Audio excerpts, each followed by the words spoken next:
Welcome to Lynn Cullen Live. Talk radio without the static.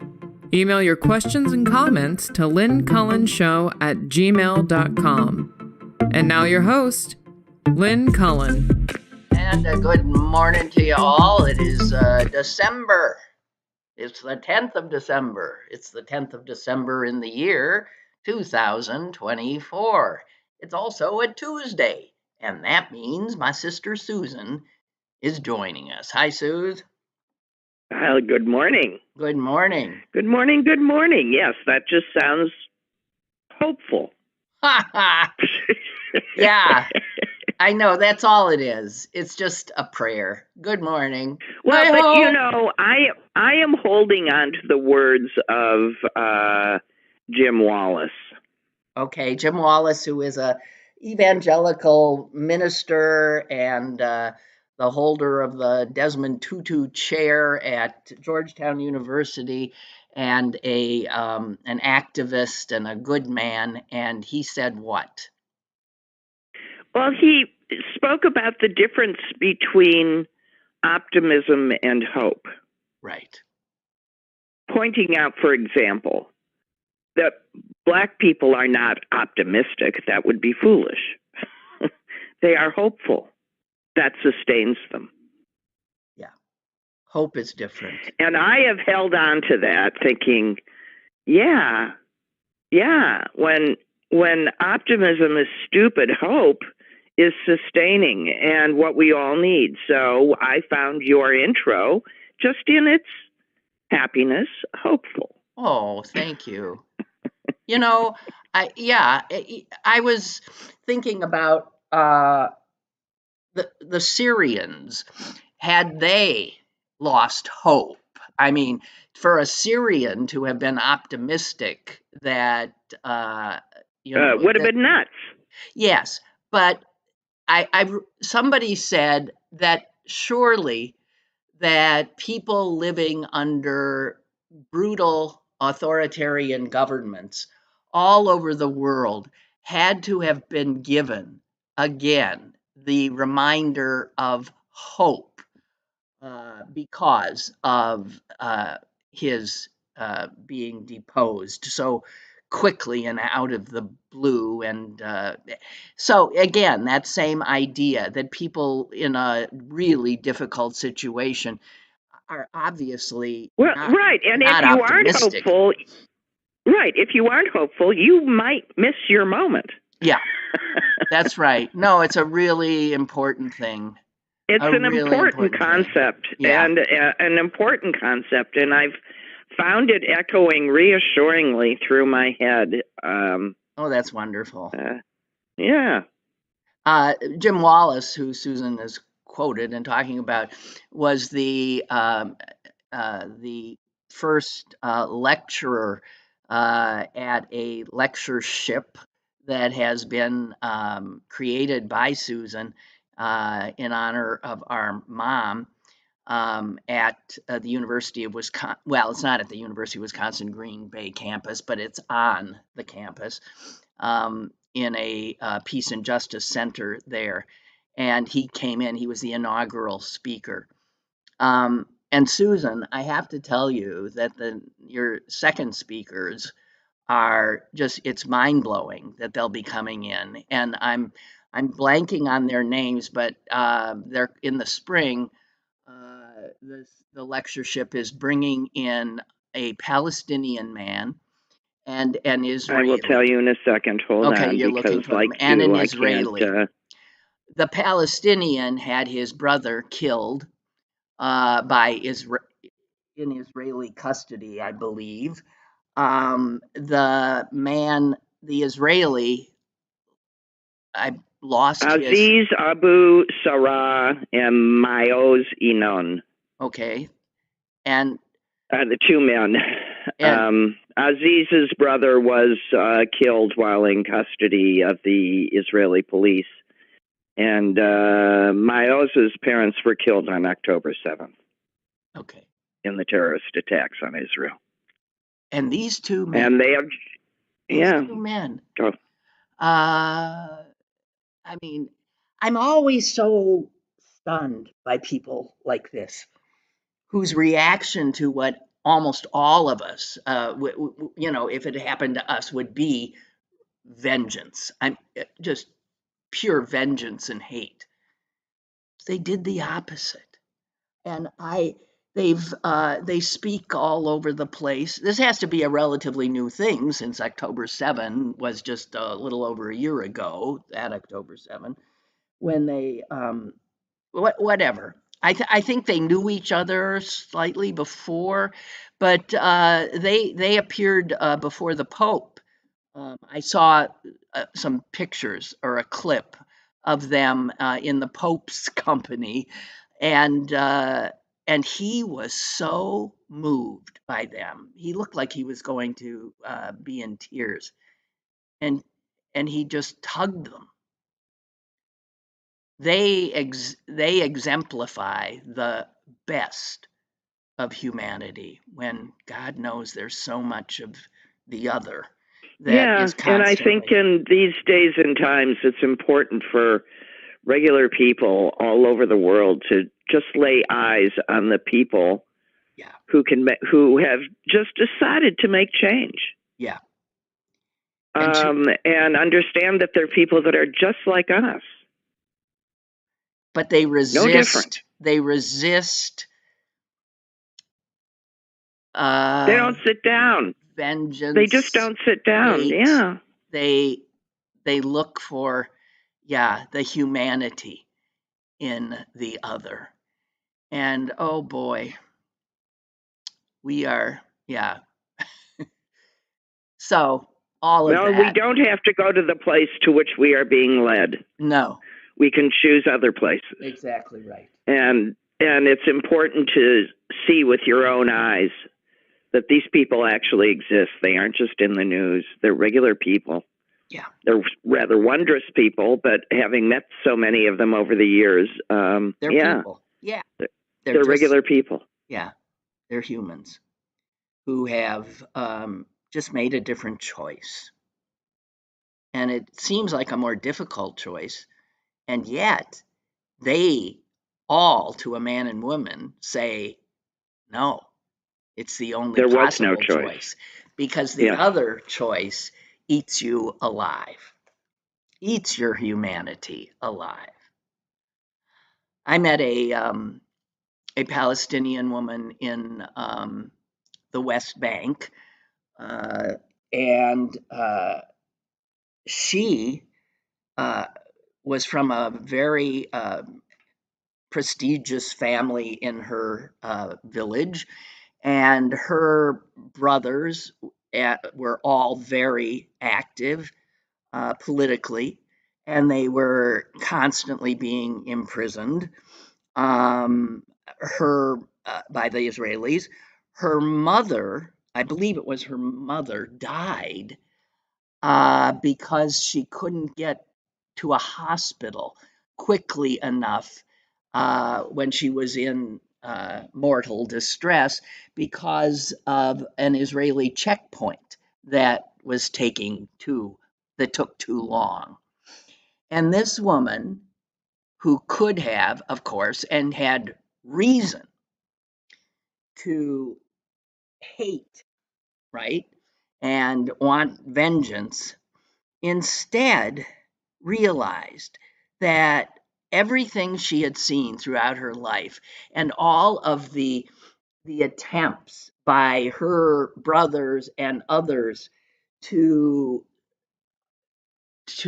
get to a better place had all failed, and in fact kept putting them in a worse place. And she had this idea that maybe we need to talk to each other instead of fight. And she approached a rabbi in the West Bank, and they began working together. And I had the opportunity to listen to the two of them, and it took me a long time to recover from. And the other thing that freaked me out, Susan, is that after they spoke, I went up to them to thank them and tell them how moved I was.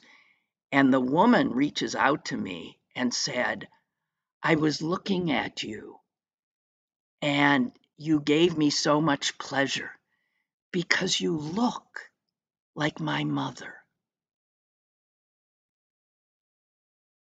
Oh. Well, her mother was beautiful. Well, I don't know about that, but she hugged me and I dissolved in tears, could not stop crying. I cried all the way back to the hotel, and I to this day, I have a picture of her and the rabbi, and every time I see it, I wonder how she is, and in this time, and with all of this going on, and if you just wonder, amazing Yeah, of people, course. what brave, amazing people there are in this world. And then there's Luigi Mangione. Right. So buck up, Americans. Yeah. Well, whatever. I wanna. We cannot not speak of Luigi Mangione, who now has a name. Yeah. And what a name, jeez.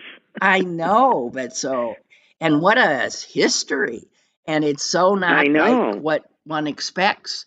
The valedictorian. No, it was all at odds with each other, you know. Yeah, all at odds. And what a sad. I mean, it just again, you want to weep that a man with so much potential and so much to offer, and from all indications from everybody who had such a big heart, and then something went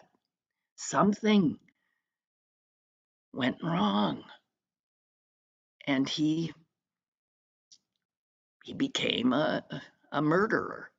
He also became a folk hero, and I understand. Yeah, and I'd like to point out that just because he's a handsome white guy who killed, someone that people decide that they can easily villainize, I'm finding I found that whole part of it so horrifying because this shooter, this is a wonderful shooter. All the other shooters, we won't speak their name. How could they? They're vermin. This guy, I'm really having a hard time with this. Really? I'm not at all. Yeah, I understand. I understand. I get it, but I don't get it.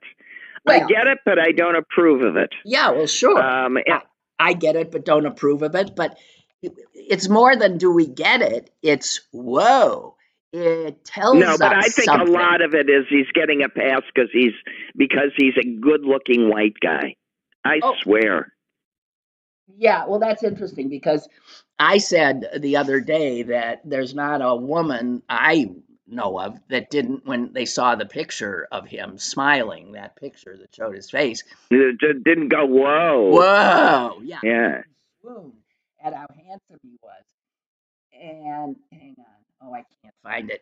Mary, one of our community, sent me an email yesterday saying that she and her husband had been arguing about whether that would have been the reaction if he'd been a handsome black man. Mm-hmm. Now, for me, it would have been because Yeah, well, it might have been for me too, but I can't stop thinking that the reaction to this killer is just very different from the reaction to every other killer. But that's because, and you said it, he struck. If you take the humanity away from his victim, which we do, and he becomes a symbol of something that we hate, that we feel, in fact, has killed many of us, this evil. I mean, I call the big hospital chain here the evil empire. I mean, our health system, I get it. Yeah, but it is we, the people, who insist on this system. We have had every opportunity to vote for politicians who would give us another system, and we do not. Well, we people who want a different system are in the minority. Are outvoted by the people that don't. Yeah. Too bad.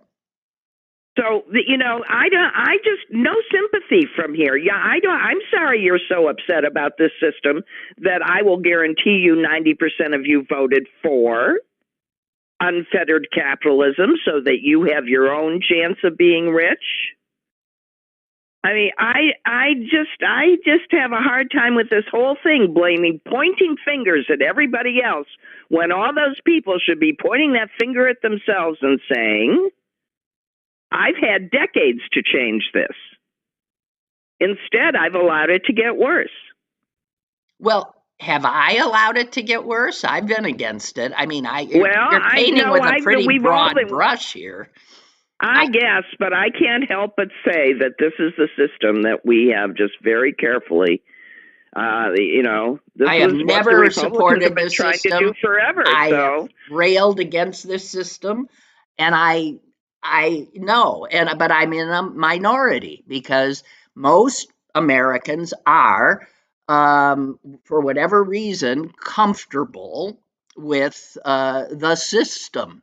And because with rationing healthcare, and because we've demonized any kind of socialistic approach, or the sense that it is one of the main raison d'etre for government to, in fact, provide and make sure that every citizen has access to quality health care.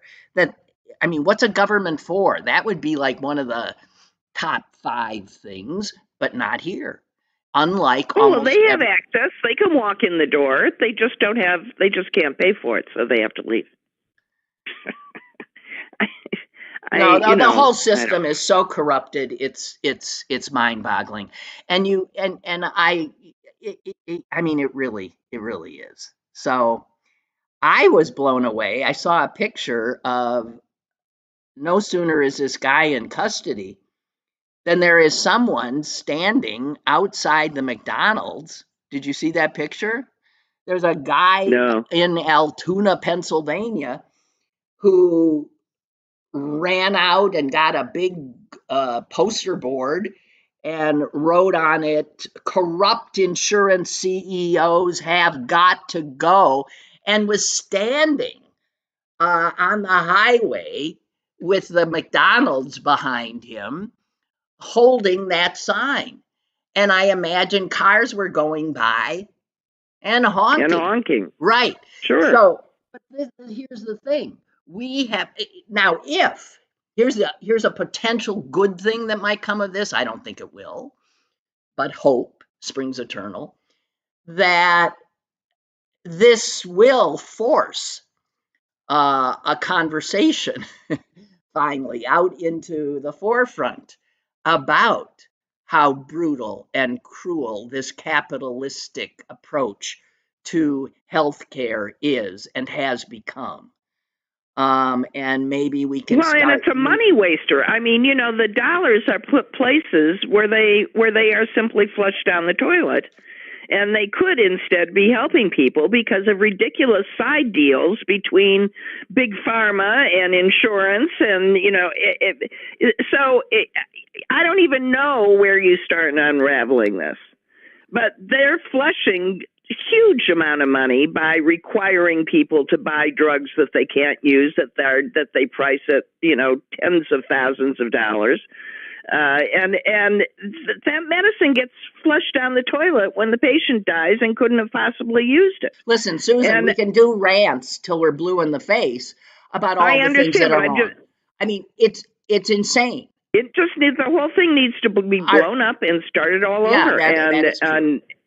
That is true. By the way, that's not going to happen. By the way, Barbara is pushing back at you, and I'm with her. You said 90% of you voted, and that's not true when you were saying it was our fault. No, 90% of us did not. 50% of us nowhere near it. And Beth writes, the frustration is that there aren't mainstream candidates, even Democrats, that want to change the system in a way that would take the power away from these companies. People just feel powerless.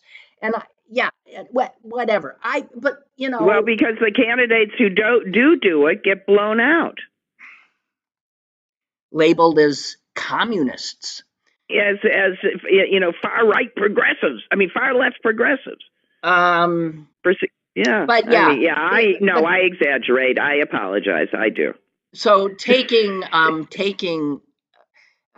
just looking at this, there was a article, I don't know, I think it was this weekend, that just blew me away and is an example of the kind of total insanity of letting money-grubbing capitalist enterprises provide health care. It is this: over 500 hospitals have closed their labor and delivery departments in the last 15 years in the United States. And it has left most rural hospitals and more than a third of urban hospitals without any obstetric care. Yeah, and that is because of the insurance industry. No, it's not just insurance. It's that it's because obstetrics is not a money-making department. It is purely, there are money-making departments, and we know which ones they are, right? Orthopedics, with all of our, like where I am all the time, cardiology, dermatology. There are ones that ka-ching, ka-ching, ka-ching, ka-ching, ka-ching. Obstetrics, no. But one of the reasons is because decades ago, the obstetricians' malpractice insurance rates started to skyrocket, and basically drove that part of the doctors out of business. I mean, it just became they were basically working for free because the malpractice insurance went so high. Well, and I mean, there's all these different forces, but the end result is, of course, as usual, women don't get health care. And if you go looking for what went wrong, it is a capitalistic enterprise that should not be. Hospitals, there shouldn't be all these middlemen taking money out of the system that is meant for health care. Hospitals are closing these units in part because they lose money. Medicaid, which is, actually a government program that provides health insurance to the poorer of us, Medicaid covers more than 40% of all births in the United States. But Medicaid doesn't cover it. It pays doctors and hospitals much less for every baby that's brought into the world than do the private insurers. So it is rare for an obstetrics unit to operate in the black. So they close them. It's insanity. If what your mission is, I mean, how does a board of directors of any hospital make a choice like that when they purport to have a mission that is about providing care? Oh, shut up.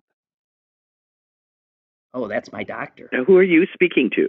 My phone was ringing. My doctor's calling. Well, not the doctor. That's not funny. Should you take it? No, I'll get back to him. Maybe. You have trouble getting. I know what they're calling about. So anyway, and the reality is what you said is women don't get care. and women die. And there's a obstetrician in Miami who had the maternity ward where she regularly delivered babies, all of a sudden closed down on her this year. And that hospital had delivered over 1,500 babies a year. And it closed down. Jeez. Then the nearest hospital, that is North Shore Medical. The next hospital, the nearest, Hialeah Hospital, which delivered about 700 babies a year, then closed down as well. And she says because her patients are mostly Medicaid patients, they struggle to get transportation. And she said most could barely get to my office because of transportation issues before. And now right.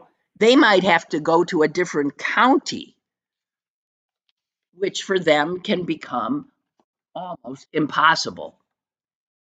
So this is the insanity of our system.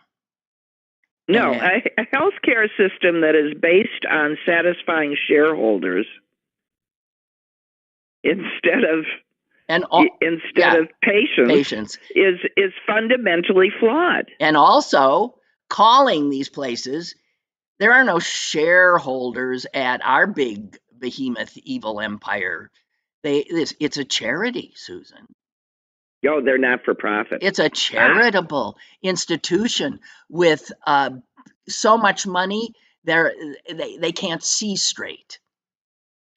And if they're charitable institutions, then they shouldn't be paying their administrators huge prices. And I read today that 1,000 of their nurses have signed an open letter saying that they simply cannot anymore bear to be worked so hard for as little pay as they have.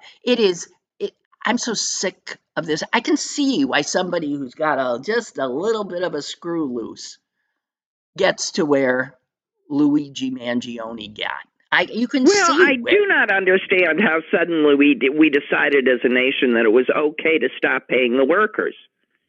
And we did, and that's that capital. All the money. That's this crazed capitalism we've got, where all the money goes to the shareholders and to the top. Not to the people who produce the product or give the service. To the but fat they take asses. The blame when Boeing's planes start blowing up. Yeah, it's just mind-boggling. Anyway, if Luigi Mangione's a sacrifice of his life in such a ridiculous, stupid way allows these conversations to occur, that's one silver lining. No, they should occur. Yeah. Hello, I'm talking to a caller here. Hello, can you hear me? Yeah. Okay. Susan's wrong, but she's right. We're just talking about the percentage of people who vote in this system we currently have. Obviously, you know, us and those who vote more Democratic vote against the system. But if you go to the rural parts of the country, the 90% thing that she said is absolutely true. I'm very familiar with Bedford County here in Pennsylvania. They always go red. Everybody is Republican. They always vote red. But they have the worst health care out there, despite it's like there is no, if you have a baby, they have to drive to Pittsburgh or to go to Altoona or go to Johnstown. There's no, it's a pseudo emergency room. So they, again, and it does no good to state this to them, but they vote in their worst, best interest because then they suffer, but they keep voting these assholes in. Well, that's true. Again, but that's a problem then on our side of not of turning these people off so much that they get blinded to their own self-interest. If we were doing our job and speaking to them and meeting them and listening to them, then maybe this wouldn't have happened, instead of talking down our noses at them. Absolutely. I mean, my wife and I talk about this a lot because she grew up there. I mean, I grew up in Washington, D.C., so that was a whole different world she opened up to me when we started dating and visiting her parents, her family there. But you never hear about Democrats going into these communities and trying to have a conversation, work with them, like, maybe just go there and get them signed up for all these government programs that a lot of them bitch about but don't know about, but they could benefit from. But it's not worth our while because they think the Democrats are stupid that way. And as far as other healthcare CEOs, I mean, I'm not a violent person, but I hope they're shaking in their boots after this. I really do. I mean, this is how the French Revolution started, and this is how the Russian Revolution started, 1917. And guess what? All these people are so pro-capitalist. Their current policies are going to make us become a communist state because people are going to get fed up and take a page out of the Communist Manifesto, which I'm not for, but that can be the result if we keep going this way. Well, right. If you don't accept a little regulation and a little common sense, then the baby gets thrown out and with the people bathwater. just elected at administration, this whole thing is about stopping regulation, getting government out of business, no regulation. So God help us. If we think we're in a bad place now, God help us. Hey, thanks for the call. I'm moving Okay. on. Thanks for the defense. I'm moving on. He said you were wrong, but you were sort of right. But I was right. Well, he also said you were wrong. I'm just saying. Well, you listen to what you listen to, and I'll listen to what I listen to. Okay, so let's see. Did you hear this story? Oh my God, this has a slight medical connection. But I'm just getting us away from this fraught topic. Okay, the year, I'm telling you a true story. The year is 1990. A 13-year-old girl in a small town in Florida called Umatilla is needing a pair of scissors for something she's doing. And she knew that there was one in her dad's fishing tackle box that was in his bedroom. Well, he was asleep in his bedroom, but she tiptoed in and reached for the tackle box that was on a shelf above the bed, and it fell. And there was a loud noise. She shot her father. There had been a handgun behind the tackle box or in front of it or next to it that had been dislodged. It had obviously been loaded, and it discharged a bullet into her sleeping father's head. Oh my God. I hate it when I guess the end of the story. Yeah. That woman is Donald Trump's choice. That girl is Donald Trump's choice for Surgeon General. Oh, great. Well, now, what are her credentials? She wrote a book called Beyond the Stethoscope. And the first sentence of her book is this: When I was 13 years old, I helplessly watched my dear father dying from an accident as blood was spurting everywhere. I couldn't save his life. And this became the start of my personal journey to become a physician to save lives. How creepy is that? She doesn't anywhere in the book, by the way, ever mention what this accident was, her part in it. She frames the death of her father, which she inadvertently caused, as the catalyst for her deciding to become a healer. How fucked up is that? Is this just me, or is this? Well, I don't know. I don't think it's I don't find it. Which part are you reacting to? That I'm she reacting doesn't to ever. the fact that she can write. It says nowhere in the next 266 pages of this book does she ever tell Does the she reader say? how her father died, or mention that he was shot, or mention that she had anything to do. She reframes the story as being a helpless little girl who couldn't save her dying father. And that is, I mean, dishonest by omission to me. Totally. And if this is Well, it is, but it was an accident, and she didn't in 100,000 years intend to have her father I die in know, that but way. In if that this is moment. her reaction, and this is how she tells the story, it suggests to me that she has never dealt with this. What would your No, I don't think she's dealt with. No, it does suggest that she has just put that whole thing away and not dealt with it in a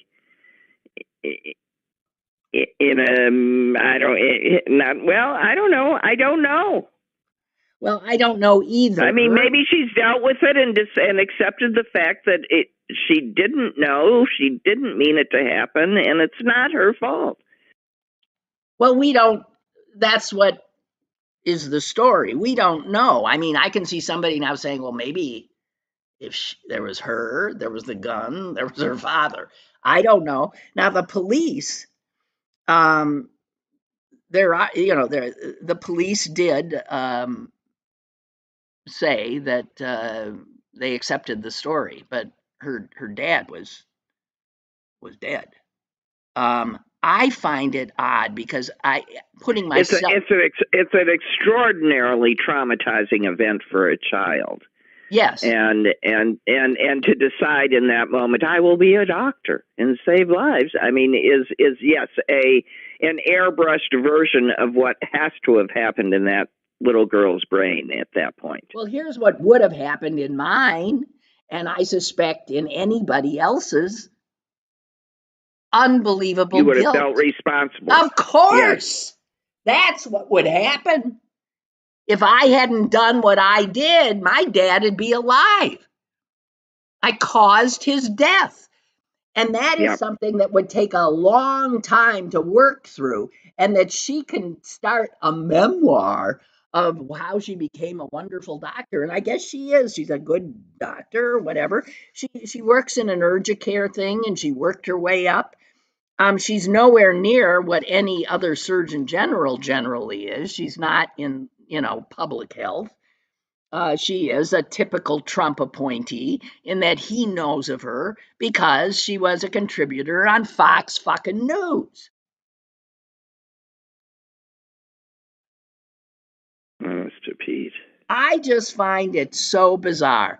And the only other thing I'd ever seen about her, when I first saw that he'd appointed her Surgeon General, was that another book she's written is about how important prayer is. Of course. Yeah. So instead of, I guess, going after, like our last, I think, Surgeon General did, gun violence and seeing how can we get guns? They're killing more of our Right. children. Can we discuss the Yeah. fact that there was an unsecured loaded gun that Yeah. killed the father? Yeah. Why wouldn't that be one of her things then? No, it's not. We get thoughts and prayers from her. I just find it bizarro. What I find bizarro in all these appointments is that, with the exception of the sheriff, and I don't know why he did it, none of these people are saying, you know, right. With all due respect and thank you for the honor, I'm not qualified. Right. I said that too. I'm smart enough to know that I don't know enough about this subject to do this job. He's the only one, that sheriff. On further consideration, having now realized what this job is, I'm not qualified. Right. I'm not qualified. He's the only one. And I've been wondering how many others in quiet moments have imposter syndrome. Yeah. Well, I think you only have imposter syndrome if you have the self-awareness to look at yourself and ask these questions.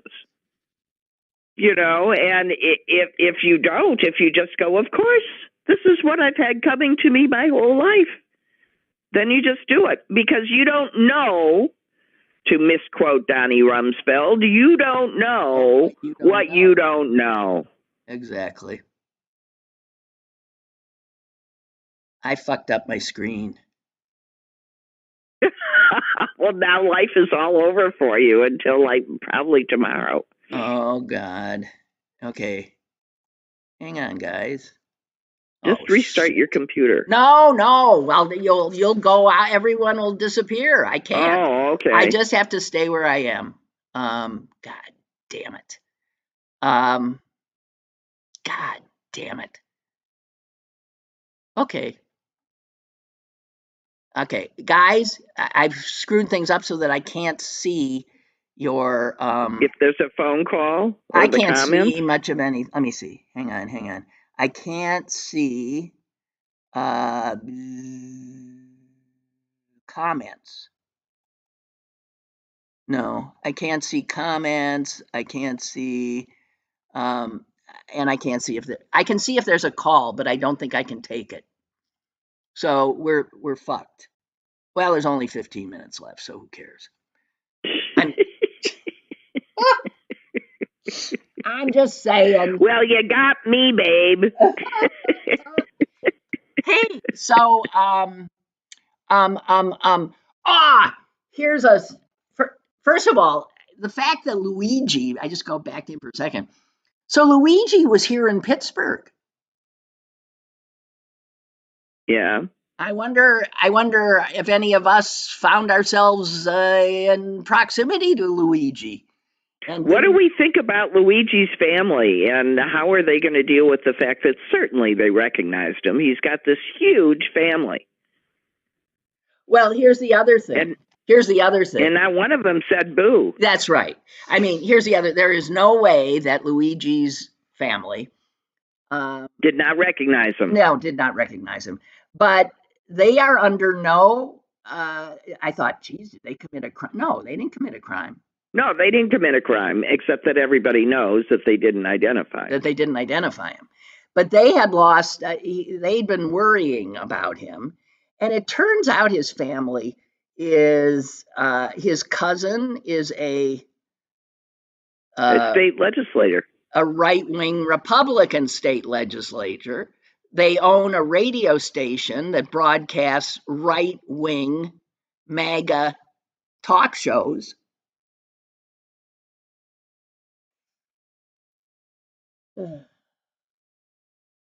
So I read that he was not in contact with his family. But this all happened in the last 6 months. Something happened. Who knows? Court. I have to admit, I feel sorry for him. Well, and I'll just throw out there that about 26 years old, especially in bright He's still human not beings, formed, yeah. It's frequently the onset of Mental illness. schizophrenia. Yeah, schizophrenia. That is true. He could have some, serious mental illness. But everybody who knew him said, "What a nice guy." There is no, you can't, you're not getting the usual stuff when a killer gets identified. He was very quiet. Mm-mm. He was this, that. He was just well liked, and all of that. So, Yeah. go figure.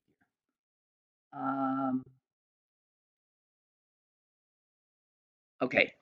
Margaret has solved our medical problems. She says euthanasia for everyone. Yeah. There we go. So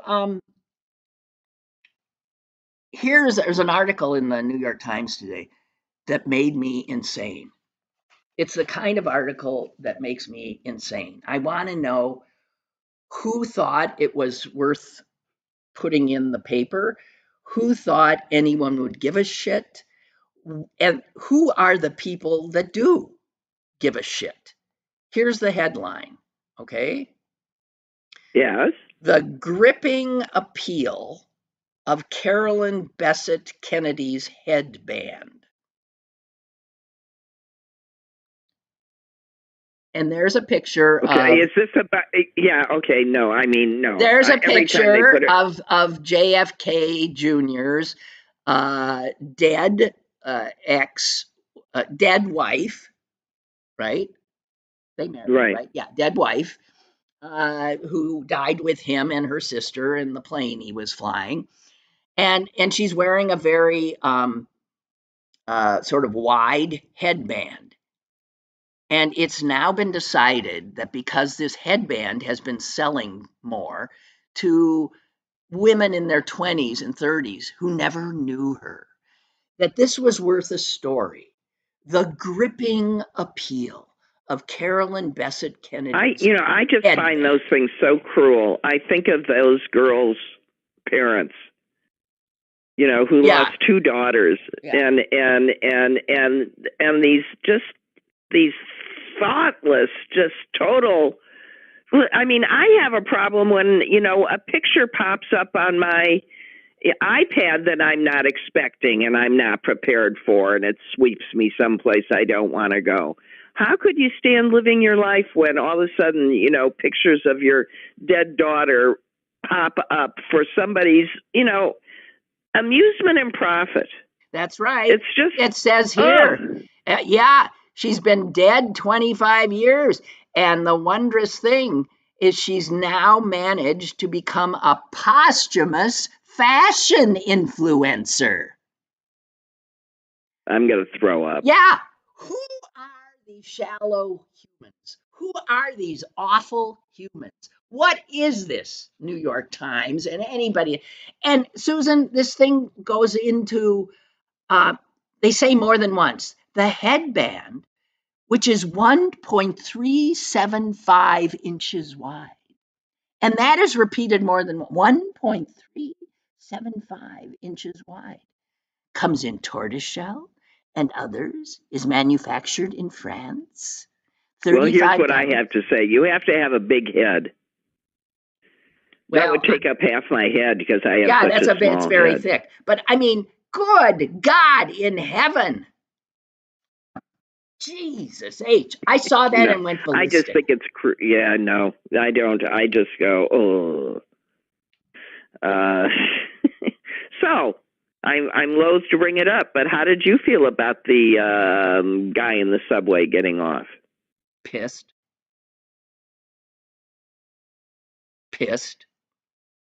Not surprised.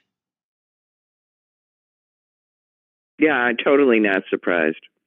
And I do think that it has a lot to do with the fact that, he was... I live in Chicago. Suze.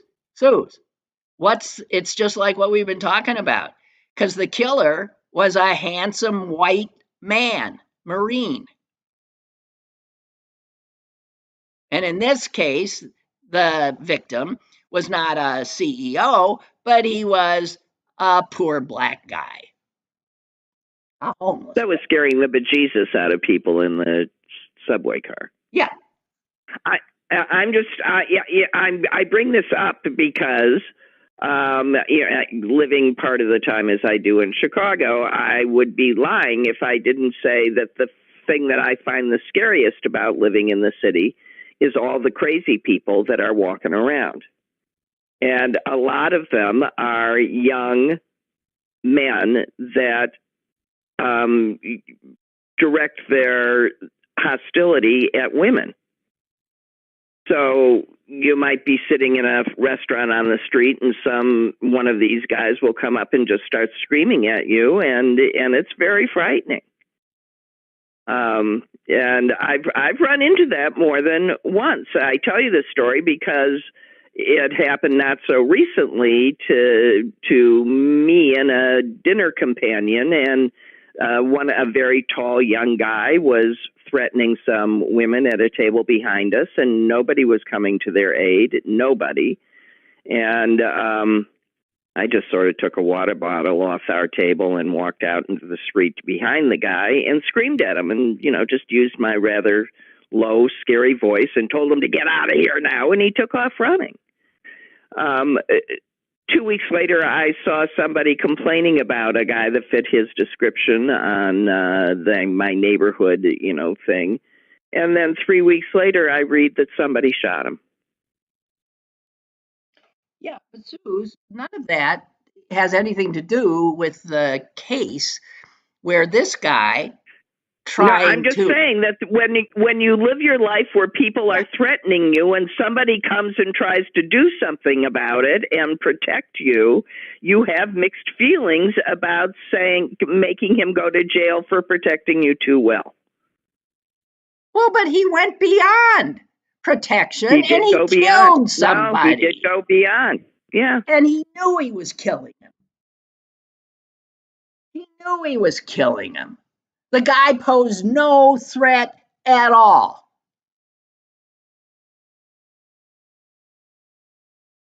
Yeah, I'm just saying we are looking at the same stuff happening all over the place, and people being loath to punish people for that which they are secretly wishing would happen in the first place. We don't know, because it could be my thing too.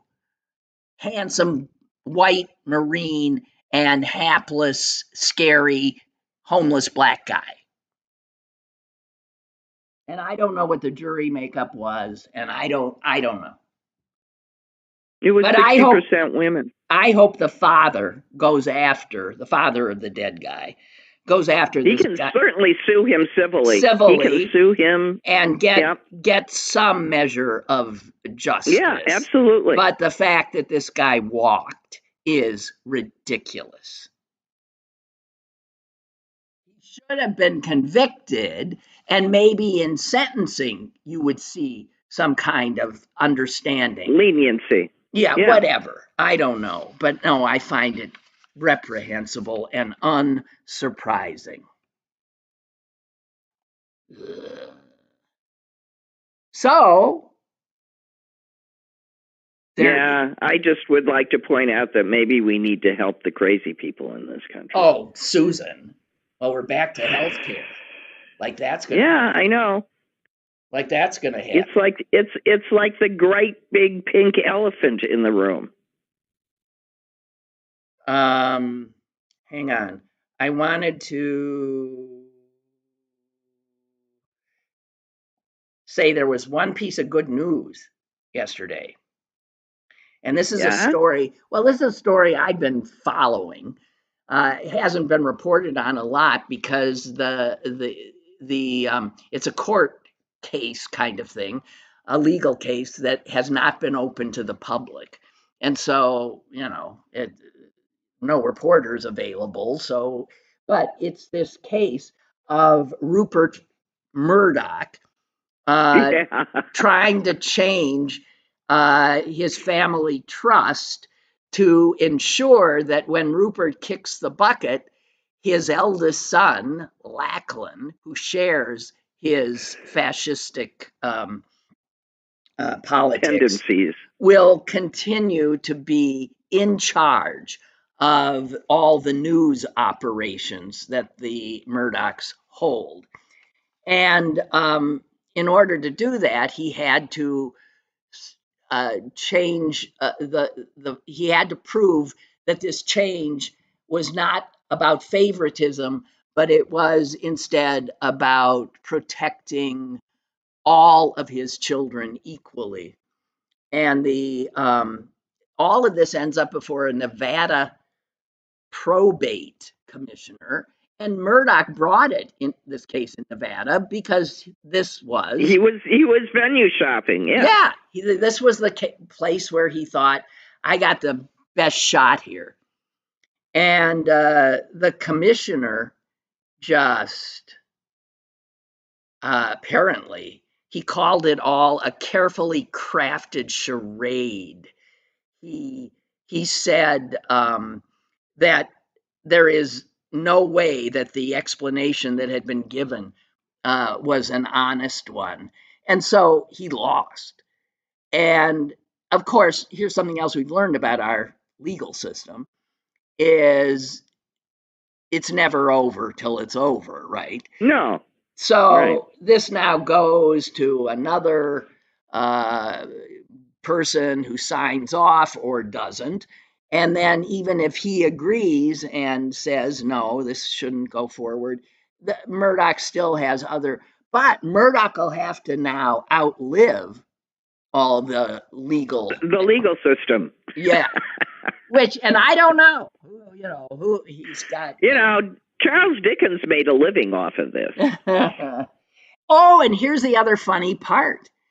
Did you watch Succession, the series that was based on the Murdoch? Parts of it. I did not watch it all. Oh, okay. Yeah. Well, I did, and apparently it was Succession, which ends with the Rupert character dying, and then his empire coming apart at the seams because the children are fighting. And it was that. It was the Murdochs watching Succession, speaking of mirror images of, insanity, that made him think, I gotta change that trust. How funny is that? Well, and then he saw the squabble start. My God. Did you see about the world's oldest bird? No. Isn't it amazing they think they know? Oh, no. Do you mean the one that laid an egg? At 74 years of age? Yeah, I did. I guess, I read everything and I forget. Well, you might have seen the headline. Yeah. It's an albatross, and it's in the wild, but it's banded and has been banded since it was, they think, 5. And that was way back in 1956. So that's how they've decided that this bird, they know she's is my age. Yeah, exactly. You still laying eggs, Susan? I don't think so. No? And they've called her Wisdom, and she is so far and beyond the oldest wild bird known that, the average, the next oldest albatross that scientists are aware of is, they figure, about 45. She's off the charts. It's like Methuselah. It doesn't even make any sense. And on top of it, she's outlived, they're monogamous birds. She's outlived 3 of her partners. And this egg, they know who the father is. She started flirting with him. Yeah. When she arrived at Midway, we know Midway from the World War II, but that's where she was, in the Pacific.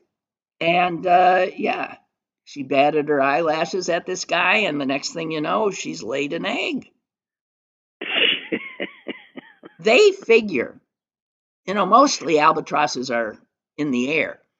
They figure that in her extraordinarily, mind-boggling long life, that she has flown almost 4 million miles. Mm-hmm. Mind-blowing. Unless you're an albatross, and that's what you do. An albatross can lay only one egg a year.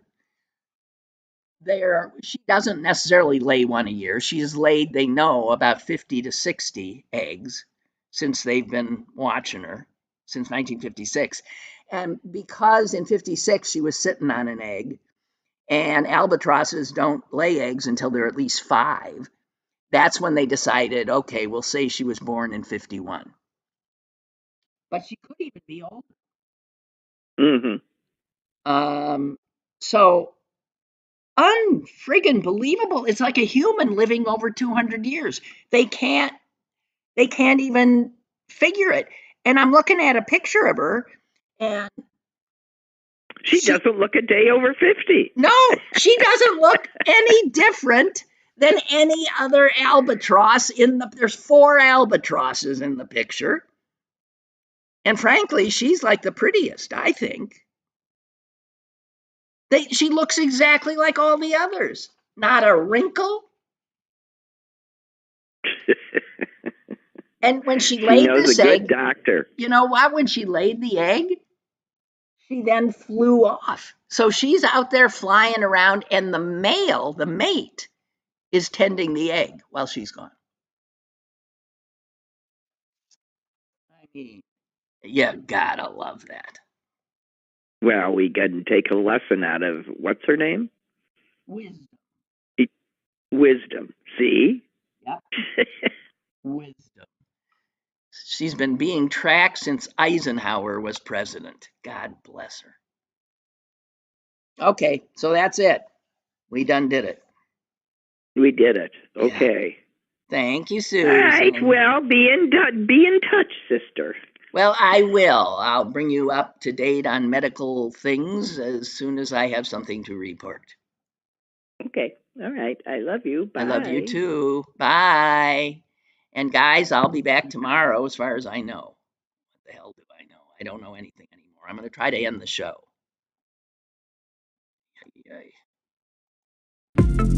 Lynn Cullen Live, Monday through Thursday from 10 a.m. to 11 a.m. and archived at pghcitypaper.com.